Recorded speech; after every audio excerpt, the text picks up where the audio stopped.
Kabur keluar ya menuju ke anu ya gua. Menuju ke Makassar. Media sosial kembali heboh dengan penemuan gua misterius di Pulau Madura. Sebuah video yang memperlihatkan penemuan gua misterius di Kabupaten Pamekasan viral di Instagram dan TikTok. Warga lokal meyakini gua tersebut memiliki lorong bawah tanah yang sangat panjang dan tembus hingga ke Makassar, Sulawesi Selatan. Meski terdengar menakjubkan, klaim tentang gua tembus Makassar ini belum pernah dibuktikan secara ilmiah. Secara geografis, jarak antara Pulau Madura dan Makassar mencapai ribuan kilometer dan dipisahkan oleh Laut Jawa serta Laut Flores.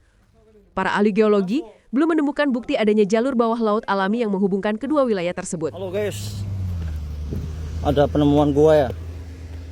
Gua, kena. Mama gua. Loh.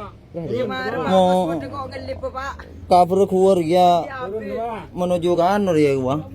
Menuju ke Makassar. Mak bodoh ular kena.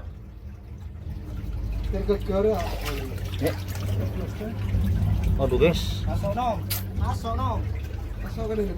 Masuk. Pak bujur apa yang bola non? Wah ini anu nih. Kaki kasih kanan jadi. Keluar inggeran.